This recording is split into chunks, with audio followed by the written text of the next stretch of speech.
chat room, right? You see the chat?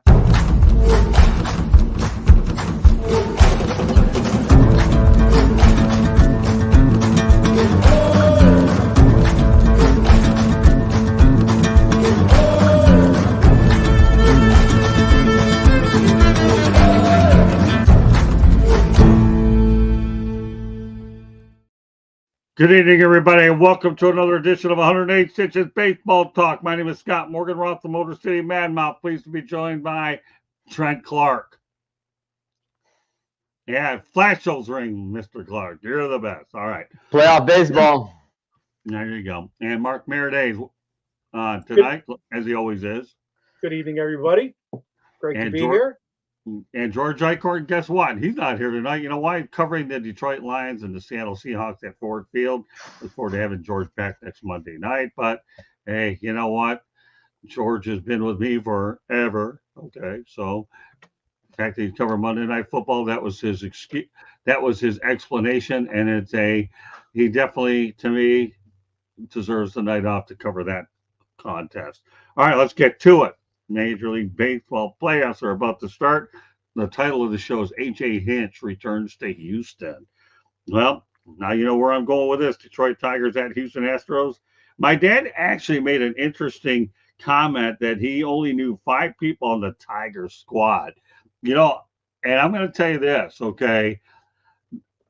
To only know 5 people on the squad is a credit to what A.J. Hinch and Scott Harris have done, knowing that they've had to pretty much do a makeover. So, Trent, what are your thoughts about this?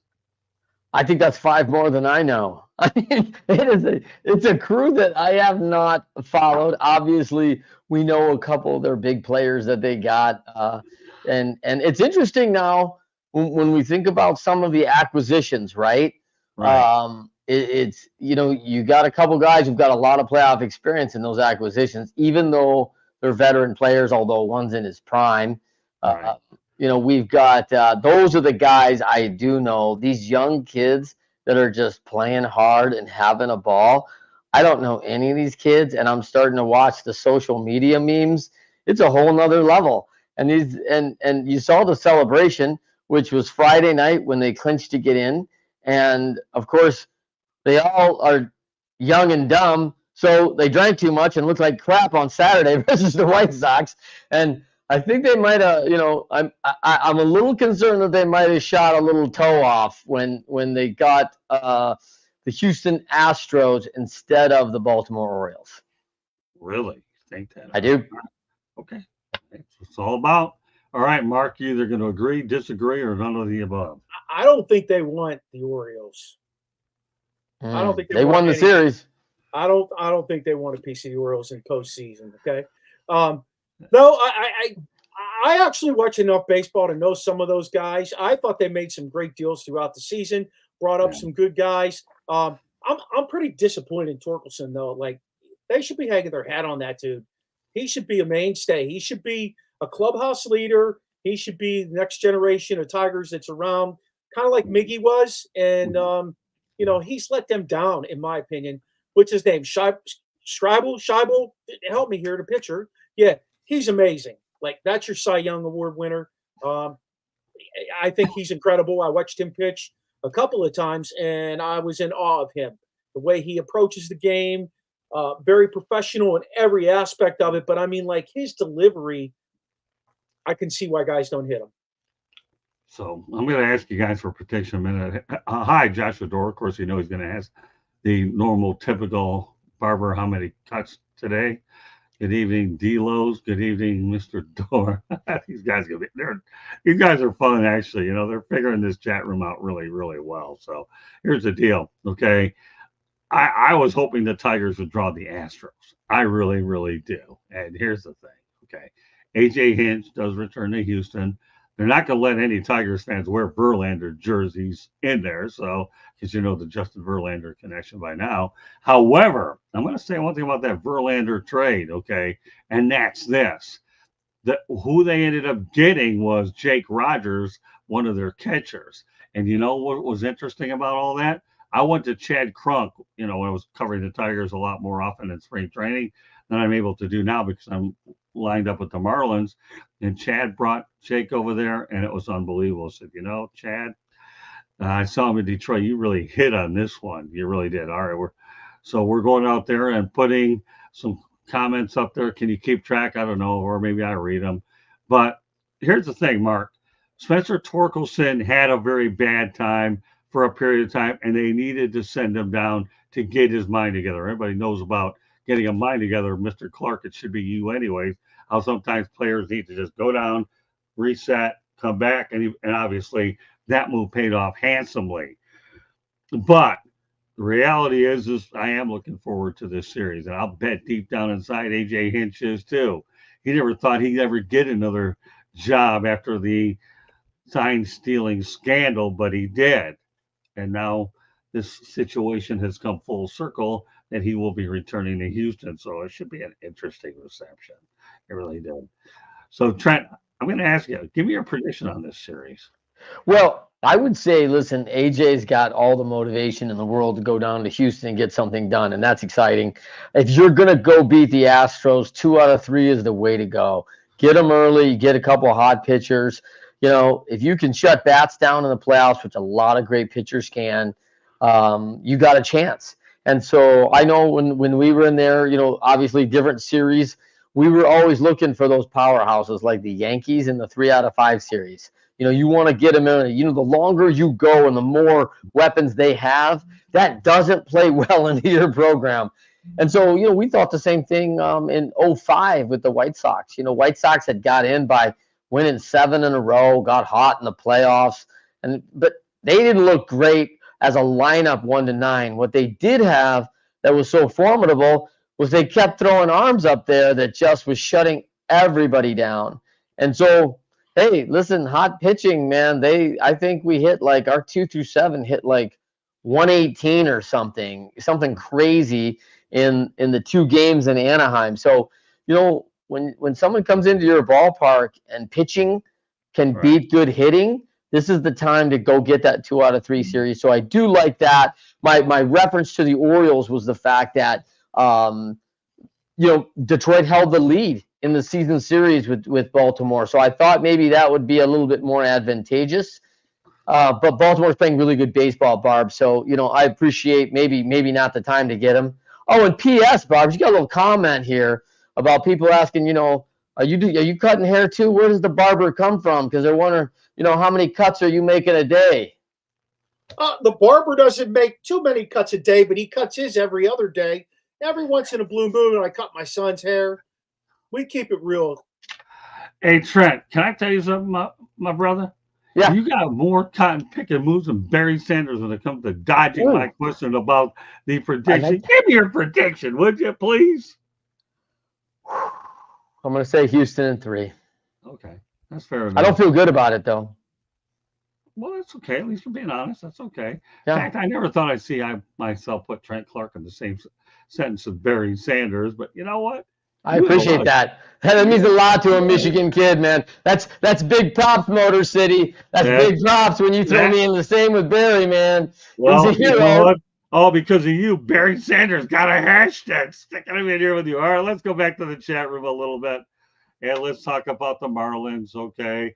All right, Josh Adore, hang in there, buddy. We're this into the show. We're going to get to all your stuff. Marlins are a joke? Okay, no kidding. That's all I know about baseball. Well, that's better than a lot of people know anyways. What's up, lads, for George Boobrars? Well, what about my Marlins comment? Got it in there. At least I know Joshua's learning what the word patience is. Okay. And let's see. Got skipped like almost every great baseball play. I don't know about that. Hockey season's about to start. What's baseball? This is October, brother. This is when baseball shines. All right. Now, Barbara, you know what? We got to make sure Joshua George gets his due. Okay. What about the Barber? Lemieux or Gretzky? All right, go ahead. This is just for you. You got to run with Gretzky just because he didn't have the injuries that Lemieux had. I'm a huge Lemieux fan. Met him a few times. Have a signed jersey behind me, as you can see. Lemieux is a big guy, very well put together, but he just had unfortunate injuries between having Hodgkin's disease, his back, which is always hurting. I mean, there were times where that guy couldn't lace up his skates. He'd have somebody lace him up. He'd still go out there and play and put 4 points on the score sheet. But you got to go with the great one. The only difference that could really make me change my mind is the fact that the great one had a hell of a cast of characters around him always, and he always had someone to protect him. And Marty McSorley. Lemieux never had that protection when he was in Pittsburgh ever. He had guys that would battle a little bit, but he didn't have what Gretzky had. Gretzky was just an amazing hockey player, and I think if Lemieux would have got his due and played every season he could have without having to retire, come back, we might be having a different conversation. All right, now the conversation we're going to have is, what's your prediction in the series? I'm going to ride with Detroit in an upset because I think Houston actually, I think they're kind of up and down. Like, I've seen them play pretty streaky this year, and I don't know where they are mentally going into this series. If they are too high on themselves, they easily could have it taken away from them. I mean, it's a short pitching rotation, and some of the strength can be in the bullpen now. If they get some timely hitting, it makes a huge difference. I just think that Detroit has a chance to knock them out, but I'm going to go 5 games in this. Yeah, and you know what? Well, there's only best of 3. There's only 3, brother. Oh, it's 3 now? My bad. Well, for the wild card, round, Marcus. For this series, I keep saying 5. You're a creature of.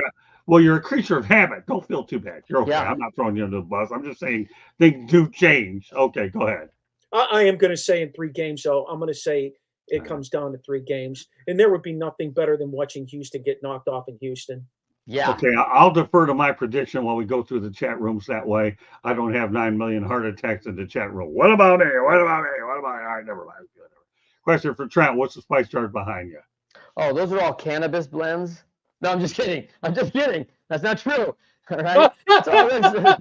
There's spices, man. Beans. I got chickpeas. I got lentils. I got split peas. Got a little quinoa. I got all sorts of good stuff, man. I'm a healthy guy, bro. Come on. Okay, sounds good. All right, let's go back to Josh Zador. I met Lemieux a while back when the Penguins came to town. Nice guy. I'm sure he is. Good dude. All he did was save hockey in Pittsburgh. Red Wings win the cup, Trent. Okay, well, go ahead to you. All of a sudden. Yeah, I think the Red Wings win the cup. It's just a matter of what year we're talking, right? Right. I do believe in the Red Wings winning the cup again. And by the way, claim to fame on that 0-2 ring right here. Yeah. 0-2 World Championships that we win in October. But, that year in 2002, the Red Wings won that year in June, right? Same manufacturer. Did the Angels, did the Red Wings. So, little fun-filled fact. I do believe in the Red Wings' future. I am bullish on it. I think it's coming. I think the matter of a cup, I don't think is this year. It's a matter of I think the Wings are going to compete for a cup again. I think it's going to be in a little bit of the mid-late 20s. Okay, and nobody has to answer this. I'm only going to mention it. D-Lowe's is just putting his laughing cap on as a way to agitate Josh Zador. George, Red Wings won't make the playoffs and Panthers will get Tarasenko back before the deadline. Ha, ha, ha. It's up there. I don't have to talk about it. Period. Okay, as far as the prediction, Tarek Skubal. Okay, this guy here is probably will win the Cy Young. He ended up winning the Triple Crown. Not getting into that, but he's going to be a big part of this thing. And don't think in a million years that the Tigers don't want to win this one for AJ Hinch in the worst way. I'm going Detroit 2-1 in this series. I really am. All right. Now I'm going with, hey, listen, you know what? A short series, anything can happen. I know. Don't go thinking with your heart, man. I'm a fan. I hope you're right. Well, I don't know if I'm really thinking it with my heart. This team was one of the hottest teams down the stretch, is what they were. And I'm not going to worry about how they played the last 2 games, against the White Sox. The main thing is they got in. And I'll tell you what I can say is the Miami Marlins are a perfect example of that. They've never won a division title in their franchise history and won their 2 championships via being the wild card team. So as far as I'm concerned, get in the tournament and then go from there. All right, go ahead, Trent. And I think you're right. I lean on the fact like Houston's been there so much. They know exactly how to like flip that dial up, like what October feels like. They turn that dial up from a 7 during the season, and they throw that thing right up to 9, 9, 10s, and they can dial it up very quickly. They have a lot of tools. They're in their own park. It's a tough environment to go win. I am bullish on the way the Tigers are playing. But we're also saying like Houston's been in for a bit. They've got a chance to rest some players. They're going to come out fresh and hot. So I think it's going to be a really good series. I'm really excited about it. And I'm hopeful for 3 really good baseball games. Well, let me tell you one thing: the Tigers are on house money. Nobody expects anything out of them anyway. That's right, No, not and that's at all. dangerous. What's that, Mark? Oh, I said no, not at all. Exactly. all. That's my point. They just Yeah. back themselves into the playoffs by playing good baseball when it counts. It's like Mark, like do you really hockey and think they? football. Well, do you think they backed themselves into the playoffs? I'm not sure about that. They Yeah. played well. All right. Well, that's okay. I just want to make sure And- we're clear on that. listen, most of the season they were just kind of blasé, okay, other than when their top guy pitched. After that, like, okay. But then we get in August and September, they're one of the hottest teams. I kind of call that backing your way in. It's like in any other sport. It's the team that gets hot at the end of the season that makes that big run. You know what I mean? In any other sport. Well, I know what you mean. I mean, again, you say what you think, and I am fully supportive of anything you say. I think they won their way in the playoffs instead of backed their way in. But remember one thing, and then we'll move on to the next topic, which will be the other matchups. We'll get to those a little bit on that. But the reality is they won their way into the playoffs is what they ended up doing, getting hot when they did. But everybody has an interpretation. And again, I'll say they're on house money. This team, my dad even admitted he only knows 5 people on the team. Well, I guarantee you by the end of the 3 games that they win, he might be watching a lot more. I got what my dad doing great at the age of 83. And when I saw him today for dinner, he looked fantastic, by the way. But yeah, I don't know. I mean, backed their way in, won their way in. Who really knows? I mean, and it really doesn't matter. They're in. Yep, At the end of the day. Yeah, and Mark, by no means am I trying to contradict totally what you're saying. I'm just trying to compare and contrast those and leave it at that. Again, everybody, huh? Trent, can you hear me? Yep. Yes. Yeah, we can hear you. All right. Well, while Mark tries to figure it out, we'll move on here. How you doing over there, You Mark? guys hear me? All right? Yeah, we can hear you. I can't hear you anymore. All right. Well, obviously he'll come back. Technical difficulties. Yeah, that stuff does happen. So don't worry about it. Mark will probably back on a moment, but we'll wait for him to get it figured out, and then we'll talk about the other matchups that we have. Mark, are you able to pick us up now? So we'll work on that. So anyways, let's continue to move forward. In fact, you know what we're going to do? We'll do something a little bit unusual. We're going to go out there and go to a station break, and we'll get it all figured out. Go ahead, Candy. You are listening to the South Florida Tribune YouTube station. We published a book last November. It is none other than Lessons from the Microphone, Tuning into the Enduring Wisdom of Visionary Leaders. It is written by Scott, the Motor City Madmouth Morganroth, and the foreword was written by George Eichhorn. It is available on Amazon, Barnes & Noble, Kindle, Google, and Apple Books. There is a website, www.southfloridatribune.com, where you can read all of Scott's writings, George's writings, all kinds of the Marlins send us content. We have content from the Dolphins, the Jaguars, the Lions, MLB, NFL, you name it. You can come see it, especially local colleges down here in South Florida. There's also a link to buy Scott's books there, and there's also a link to our merchandise store. So if you like to listen to podcasts, wherever you get your podcasts, you can hear us. Monday nights, we talk baseball. Tuesday nights, we talk football. Wednesday and Thursday nights. Never know what we're going to be talking about on Sports Exchange and Fire Up. So you have to tune in to find out. Back to you, Scott. Thank you, Candy. Well done. Glad to have Mark the barber back on, right, Mark? Yeah, I don't know what happened, fellas. It doesn't matter. It's called technical difficulties. But you know the best thing about this business? We have station breaks and the worst thing on the planet. So don't worry about it. So, but regardless, And what I was telling. Yes, I have to acknowledge that in the chat, Trent wrote a book too. Yes, he did. Yeah, Right behind him. There you go. Right behind him. He'll have an opportunity to promote it in a little while, anyways.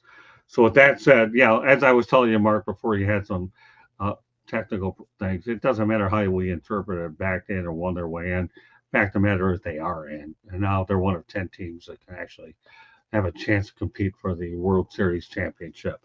All right, let's go. Let's move on to the other matchups. We don't need a long story on all of them. We'll just mainly go to predictions, okay? Because we have a lot of material I want to get to. Kansas City Royals at Baltimore. What do you have, Trent? Orioles going to be too much. Okay. All right. New York Mets at Milwaukee Brewers. Oh, stay with me. Yeah, I am Brew Crew, man. They are poised and ready, man.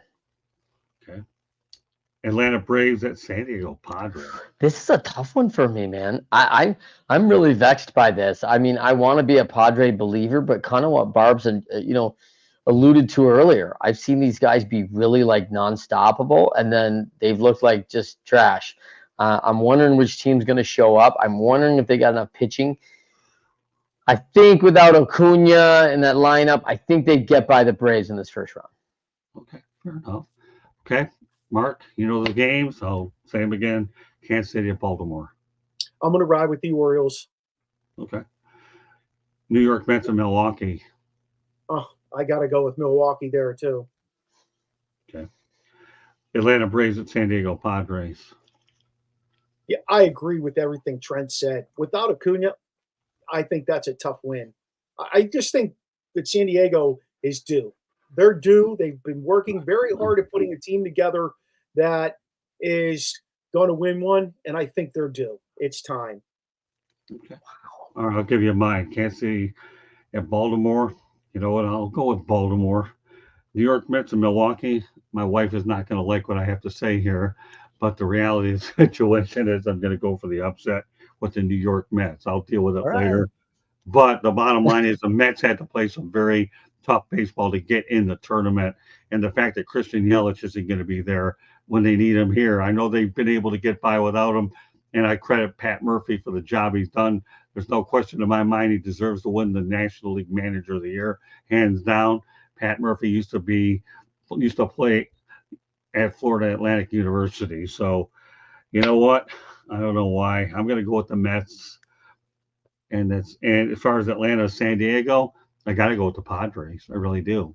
This team here, once again, I've been preaching them all year that they were going to do well, and now they got in the tournament. I'm not going to give you my World Series prediction yet. We'll see how it goes. So there you have it. Baltimore, the Mets, and the Padres. All right.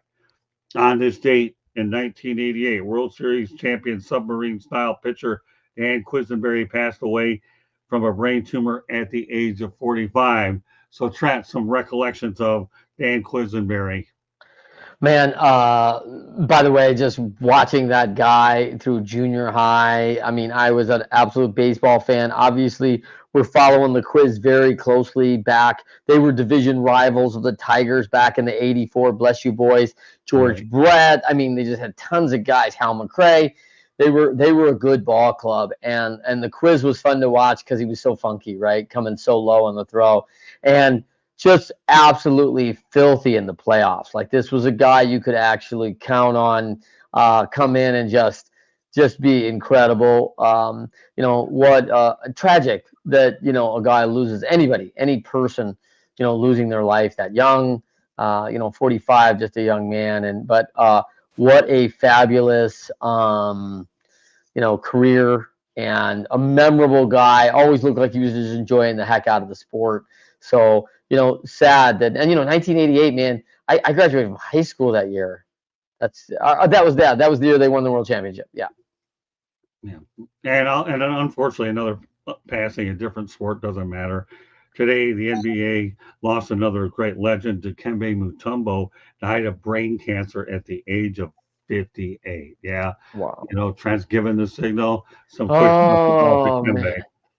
Yeah, not today. That's what, not today, Dikembe. I don't want to hear that today. I think he was an absolute icon for the whole continent of Africa. One Right. of the early players into the league, such an influence, constant smile on the guy's face, other than when he was rejecting people. Played the game hard, played the game right. Just felt like he enjoyed the heck out of it. And then, when he left, he was a diplomat for the game for the last 20 years of his life.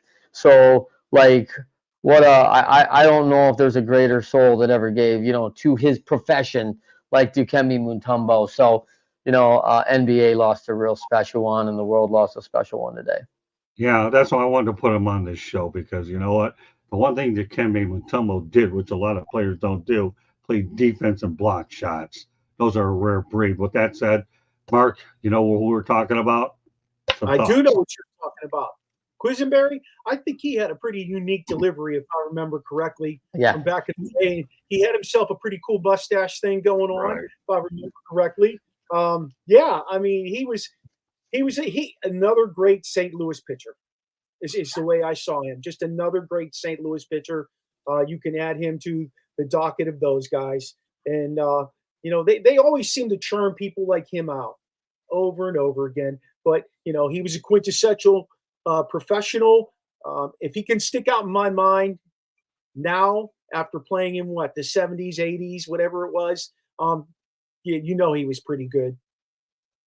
And Dikembe, Ha! I'll always attach to Kembe Mutombo with Larry Johnson. They came out the same year. In fact, I collect sports cards. In that year, Upper Deck, I believe, released their first basketball set with those two guys in it. And those were the two hottest cards you could get. You're right, Trent. His little finger wave, you're not doing it on me, not today. He always had a smile on his face, always was a positive guy on the court. That's when basketball in the NBA was basketball, to be honest with you. I love those guys. I love that era of basketball. And I was kind of sad when I heard that. I mean, I was kind of like, wow. And he's the same age as me, which made me even more like, what? okay. Yeah. Okay, well, here's where I'm going with it. Dan Quisenberry, we all know what an incredible submarine pitcher he was. It was really tragic. And I remember I ended up bringing on Buddy Biancalana, and I did a one-on-one interview. You can find that on the South Florida Tribune YouTube channel. And we talked about that championship team back then. But the one thing we can't lose about that championship team, we're forgetting, Dick Hauser was a manager of that team. And you know what? When he could keep his job after winning 100 games with the New York Yankees, it was one and done. The Kansas City Royals were so smart that they ended up reeling him in. And as I understand, I believe his number's retired in Kansas City, and he's in the Royals Hall of Fame. So I don't want to ever forget Dick Hauser while I connect him with Dan Quisenberry, because Dick Hauser is just unbelievable. And I think the folks in Kansas City who are watching this show tonight will appreciate the reference for both. By the way, D. Lozo, Kuna Matata. I do also want to go back on the subject Joshua Dorr brought up about Gretzky and Lemieux. Here's the thing I'm going to say, and I'm sure a lot of people wonder about it. I don't think Gretzky and Lemieux would nearly have the numbers that they have if they had to play in the original six era. No way. They'd have good numbers, but I don't think they're even touch record status. With that said, let me stay on point. Dikembe Mutombo played defense, rebounded, block shots. And yes, he was a great humanitarian around the world, and he definitely deserves his props for making the game more international in Africa. So, we lose to, we lost Quisenberry a while back, but why didn't I bring them both at the same time? You're talking about brain, two individuals who died of brain cancer tumors, and it's just unfortunate. It really, really is. So, rest in peace to Dikembe, Dan Quisenberry. You'll never be forgotten, as well as Dick Hauser. Okay, let's talk about something which was an amazing thing and that's this. Louis Arias has locked up his third consecutive league batting title, doing it with 3 different teams. Get that. With Minnesota in 2022, he hit 316. With Miami, the Marlins, yes, we're talking about the Marlins, okay? 354. Well, what a great reinforcement when you get traded in May. But then again, they did him a favor. All he is in the playoffs. Because with San Diego, he hit 314. So, all right, Trent, some thoughts about what Luis Arias has done. Well, first of all, I mean, what a feat! 3 consecutive batting titles. I think a little bit, no knock on Luis. Like, God bless him, man. Like, this is awesome. I have 2 probably significant challenges with this. One is 316 and 314 won a batting title. I think that's preposterous. I mean, I just don't recall players. I mean, I watched, Sean Casey, flirted. He hit over 400 in the Arizona Fall League. In his first year in the league, he hit over 300. I mean, you had guys in that era that hit pretty well. I just think it's a pretty low number for a battle title. A lot of respect for the 354 down at Miami in between in that sandwich year. The other concern I have, guys, is, man, this guy's the best hitter in the league. Why is he moving teams? When I see highly talented players that move teams, and I'm not saying this about Luis in any way, the typical response at greater than 50% is one of 2 things, right? It's going to be a big club is going to get them for a trade to make a playoff run, or teams are getting rid of that player because there's a clubhouse issue. Because there's been a lot of talented players that have gone on the trading block and surprised people before. This is a 3-year consecutive hitting champ. I mean, it shocks me that he'd move teams like this.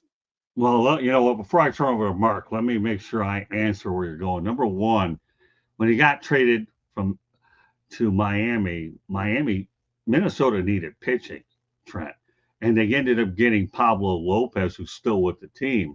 So that worked out well for the Twins. It really, really worked out well. I find that at least for 1 year, a win-win situation for both teams. So let's face it, Pablo actually signed an extension to stay with the Twins. They needed pitching.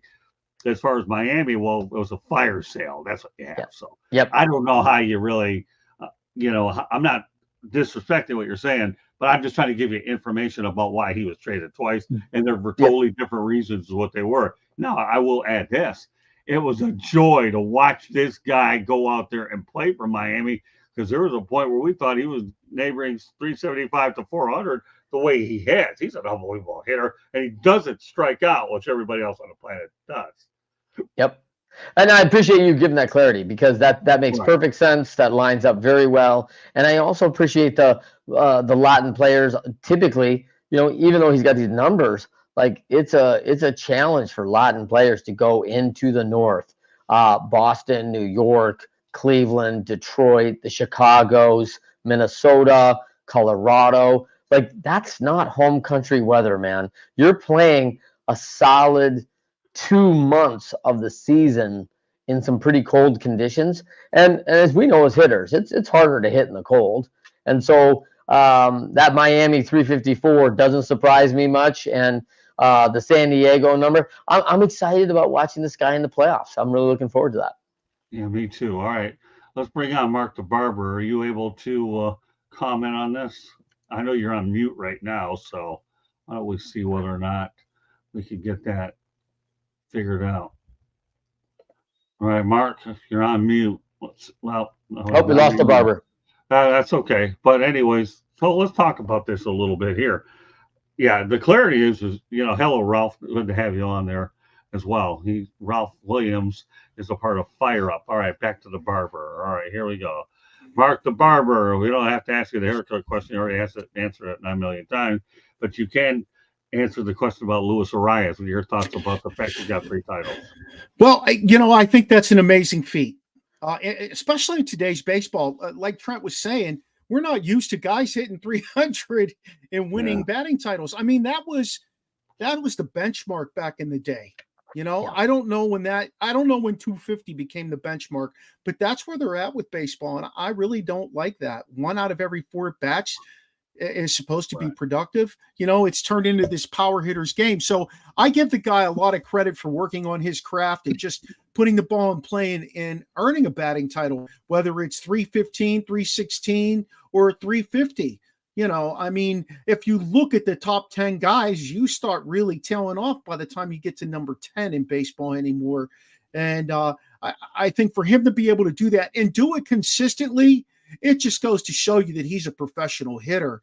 I was really surprised that the Marlins were willing to move on from him, though. I'm not going to lie to you. Like, I would think he would be somebody that they would build around as well. And they, They don't do business that way, Mr. Meriday, out in Miami. They were determined to go out there and rebuild, and that's what they're doing. They started with the Reyes, and then all of a sudden the season went south. So yeah. And next week we're going to talk about the departure of Skip Schumacher. I want to see what other managerial vacancies come before I bring that. Tonight it would have been premature. One thing that everybody should know is that Luis Arias hit the first cycle in Marlins history last year. And not only that, Xavier Edwards, we were in Milwaukee. He ended up hitting the second one in Marlins history. And I was joking around with Skip Schumacher and a media availability. And it was funny. I said, the last time I saw you, Skip, Xavier Edwards hit for the cycle. And you know what he says? He says to me, "I'm glad you're back." And what did he do that night? He got a base 3 times. So Xavier Edwards is a guy to watch out. So, Mark, it wasn't so much about the fact that they let him go in May. Reality is the Marlins had already had rebuild already, and they had already gotten off to a horrid start. So you might as well start dismantling in May, and everybody saw how everything unraveled as the year went on, and that's really what it is. So Joshua George says, "I'm covering the Panthers right now." Okay, if you say so. And the next one we'll wait when we get to that topic, Joshua Dorr, but that's definitely on the agenda. Okay. All right. So we'll go on to our next topic. Despite the Minnesota Twins late season collapse, Rocco Baldelli will return as Twins manager in 2025. I'm going to ask you, Trent, really quickly. Is this a good move by the Twins to bring back Rocco? Yeah, obviously hard to say. The collapse, that's a wait and see kind of thing. Obviously Rocco Baldelli has done some things endearing fans. Minnesota had a good year on attendance, had a good season, right in the mix the whole time. I haven't studied exactly what happened in the collapse, if there's injuries, if some things went down the stretch there, but it's disappointing for the Twins fans. I think they really saw their team having a really strong season this year. My guess is that obviously he's got the respect of the front office. He's got the respect of the clubhouse. Rocco was a really good ball player that I think his career ended a little earlier than it should have due to some issues. And so I think he's the right guy. Obviously time will tell, right? Motor City, that will he be the guy, in fact, in the future to get it right? And can they come back from and build on what they learned this year? Because the thing about it is, man, when you get 100 wins, you're doing a lot of things right. And so, you got to close that. You got to learn. And historically, Minnesota's young, right? They don't keep long-term players. They got a good development program. And so, when you deal with inexperience, you watch kids burn out and fade at the end of the season. And I don't know if that's what happened, but I'd love to know a little bit more. If the Minnesota fans want to chime in their ideas on the comments, please do that. Love to hear and debate that a little bit. But from what I understand from Rocco and knowing him just a little bit from his days of playing, stand-up, straight shooter guy who seems to have the respect of others around him. So I think I like the idea that, hey, let's stay with a guy who's really helped us build the program, and they see him as the future, and I think that's good. Well, you know what, Trent? You made that reference to me, and I'll tell you what, great minds think alike on everything you said, but I'm going to add a little something to it. Number one, if Rocco Baldelli gets let go, I can tell you right now the phone is being ringing off the hook to get this guy back. And number two, he does deserve an opportunity to get this collapse right next year, because you know what? He's put in a lot of good work for the Twins. So everything you said, plus those two comments. To the chat room real quick. Fernando Holiday Vargas is on. glad to have you back on here, Fernando. And here's the deal. Just to recap, we gave our predictions. Trent and the barber went with Milwaukee, and I took the unpopular pick in my house by going with the Mets. So I don't know why. It was just a hunch there that the Mets. You like the sofa? What was it? You like the sofa? Is that what you're thinking? Well, I wouldn't say that because we turned that sofa into a. It's actually a sleepaway bed there. But the reality is, if I get sent there, then she has to put the sleep machine out there with her too. So we have bigger things. Yeah, she has to do that, and not only that, I'm talking about a woman who, by the way, is a Packers and I'm a Lions guy. So I think we've had this nice, friendly rivalry for a while, and it's just a hunch. If I'm wrong, then her team moves on. I mean, regardless, I want to take the opposing view, and one of us is going to get it right when we have bragging rights next week. So Torrey Hunter was the last big farm player I believe from the Twins. I think he's right on point there as well. No. I don't know. So I don't know, Fernando. What do you think? That's way off point, man. Who was the long-time catcher? Joe Mauer. What about that guy? All right, Fernando. We gotta. Okay, somebody else goes out there and has a differing opinion, so we'll kind of leave it at that. Torrey was a good ball player, though, for sure. Yeah. Oh yeah. He's not wrong about Torrey Hunter being a great talent, and big. But I would say Joe Mauer would be a guy that you'd probably say he did fine. Fair enough. All right, Mark. My input on Baldelli, well, I think he's a solid guy there. He doesn't have 2 100-loss seasons on his record. He doesn't have big losing streaks on his record. Right. He's produced some good players, and he's got the clubhouse still. And I think the biggest part of that is having the clubhouse still. You can have your clubhouse and still have some bad luck throughout the course of the season and end up losing. And I think they play hard for him, and you don't want to get rid of a guy like that they still play hard for. You're just going to cause more dissension in that locker room. And you got to start, in my opinion, you got to start from ground zero if you're going to get rid of a guy like that. Or any manager. You're looking to just start at ground zero again. And I don't know why they would even entertain doing that. I agree with you, Scott. They'll be knocking doors. Doors will be they'll be knocking for him. Bring him in somewhere that they like a guy who has his makeup to be a manager. Well, you guys both hit bullseyes on the subject, so it is what it is, and I'll leave it at that. Final topic of the night is really, actually, we just heard about it a little bit. Let's put it up on the screen. Joshua Dorr, okay, rest in peace, Pete Rose. You heard it there. That's Joshua Dorr, rest in peace, Pete Rose, as he died at the age of 83. We'll also be talking about this on the Sports Exchange on Wednesday night with an entirely different panel. It's that big. But he's the all-time hits leader at 4,256. I guess the biggest question here now that a lot of people are going to wonder about Trent is he going to get in the Hall of Fame now that he passed away? It's a great question, man. I hope so. I hope that Pete Rose, given the time, I mean, I appreciate, it's funny, right? We have gambling on baseball, and now ESPN has their own betting account. I mean, everything is gambling on baseball now. It's a sign of the time. That does not make Pete Rose right for what he did. Man, I've got a real affinity for this guy, not as a person necessarily, but as a player. I modeled my game after this guy. Man, I grew up a small guy, and he was a guy who hit base hits, played hard. And, man, that was my mentality, man. I got my mentality from the game, from playing football and watching Pete Rose. And I combined those two, and I was never going to be an easy out. I was always happy to take somebody out at second base. And if a catcher ever got in the way, that was a guaranteed clip on his left shoulder. I was going so hard into that left shoulder to pull that glove out. Anytime anyone got near the plate, happy to drop a shoulder no matter how much that gear. Force is speed times mass. And I was a little bowling ball like Pete Rose. Watch out, catchers, man. Pete taught me how. And get in the way and find out. That was part of the game. And, you hate to see a guy like Ray Fosse get hurt, in the All-Star game, with Pete playing hard. But like, this is the game.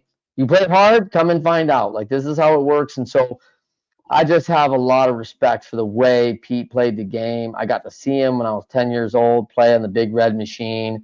And I mean, worth the price of admission, man. 3 for 4 that night, base hits through the middle, just a tough guy. I mean, if there's an iconic picture of Pete Rose, 2 of them come into my hand as he rounds first base and putting his hand back on his helmet so his helmet stays on.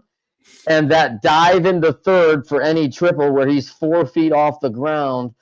I mean, come on, man. This guy's incredible. It's a sad day for baseball and the loss of a guy like Pete Rose for the game. I'm going to try to get Candy Ebling to do for next week's show, since this came up on us at the last minute, is ever find a picture of me interviewing Ray Fosse, because I talked to him about that same question. So it's unreal. And of course, Ray Fosse left us as well. But the reality of the situation is do I think Pete will get in? I want to believe he will, but the baseball world isn't so forgiving. Remember one thing, Barry Bonds isn't in there. I don't think he's going to get in there. And there's a lot of other players that are big name players that may never see Cooperstown, at least with a plaque. And I don't know. I just have a weird feeling he's not going to get in there. Your all-time home run leader, and I'm sure there's Sammy Sosa, Mark McGuire. To me, are they marginal? They're never going to get in. So baseball is not afraid to leave bigger names out. And I have a feeling that unless this takes an immediate turn a different way, guess what? Oh. Put it up there now. Look at that. Unbelievable. Forget about next week. Candy and sees me interviewing Ray Fosse over at Oakland A spring training out at, was it Ho-Ho-Cam Park, I think? Ho-Ho-Cam, yeah. Yeah, over in Mesa. Thank you, Candy. Well done. Yeah, so that's me interviewing Ray Fosse. But yeah, Pete Rose is a great player to watch. He had all those, hits, and he had the hitting streak. And the way he played the ball, who in their right mind would modern after him? But I want to take away from Mark the Barber. What do you think about Pete Rose? I was kind of disturbed by it, to be honest with you. I kind of felt like you did, Trent. Watching that guy on This Week in Baseball, which was one of my all-time favorite shows. Yeah. Watching him, it's not like baseball is today, guys, where you can subscribe and watch every team as much as you want. Back in the day, you only got glimpses of guys like Pete Rose. You heard about everything he did. If he played your team, you heard about him on the radio during that time. You might have gotten lucky and watched him on TV. But, I just felt, as a kid, I hated him because I was a Pirate fan. You know what I'm saying? Like, right. But I emulated him. Everything he did. As soon as I was allowed to dive into a base, I was trying to do what he did. Calling him Charlie Hustle was just the tip of the iceberg for that guy. I really have a problem with baseball. I know what he did. I get it. But there's a lot of other scoundrels out there that they let in. And I do hope that they let him in posthumously. I thought the world of him as a player. And that's really what we should be basing this on, as a player. Yeah, but I think part of the issue with Pete Rose is the fact that he denied it for so many years and lied. People don't like to be lied to. Yeah. They really don't like to be lied to. I mean, we certainly know his stats merit it, and then betting on his own team, you don't do that either. I mean, and those are two things, and they have that memo in the locker room that you're not allowed to bet on baseball. He knew it and did it anyways, and then denied it. And every time they were thinking about doing them, what do? He goes right down the street to have another, what was it, an autograph session or his book or whatever. You cannot show up Major League Baseball. And that's why Bud Selig and Rob Manfred, as much as they probably wanted to cut him some slack, he kept making mistakes. You cannot do that.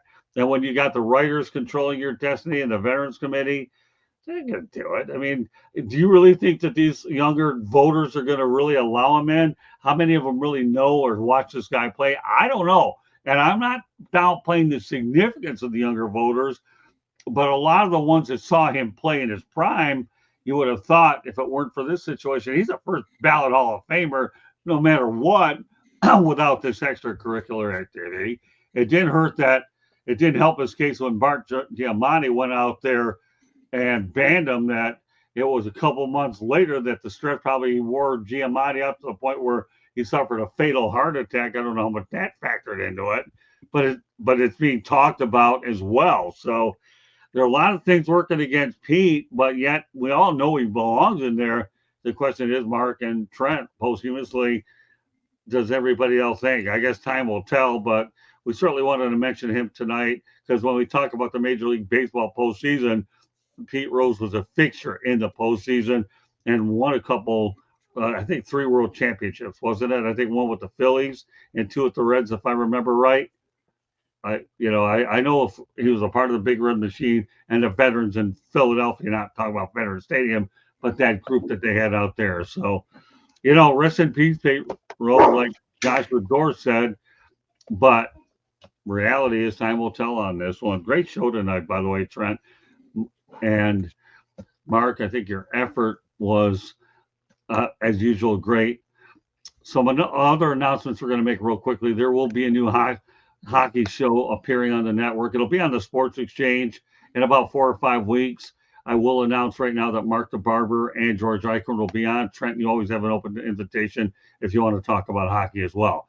And Fernando Vargas says there's a great restaurant here in West Palm Beach. I don't know if it's named after Rose. I don't know. I'll have to look it up. So that's a new announcement. We're probably launching it in about 4 or 5 weeks. So there's no problem there. So Trent, you have an open invitation anywhere. Mark, for that matter, so do you. You come out depending what your availability is. So that's meanwhile, George Eichhorn is in Detroit. Once again, he'll be back with us next week. So with that said, Trent, why don't you go ahead and let everybody know how they can buy your book and anything you want to talk about in terms of promoting your podcast. The floor is yours, Trent. Yeah, thank you, Trent Clark. I appreciate it. Podcast Winners Find a Way. That is a top 2% downloaded podcast here and in all your channels. You can find it everywhere. We have some great 1%ers talking about the challenges that took them to the top levels. And it was certainly contracted by Wiley Publishing last year to write this book, Leading Winning Teams.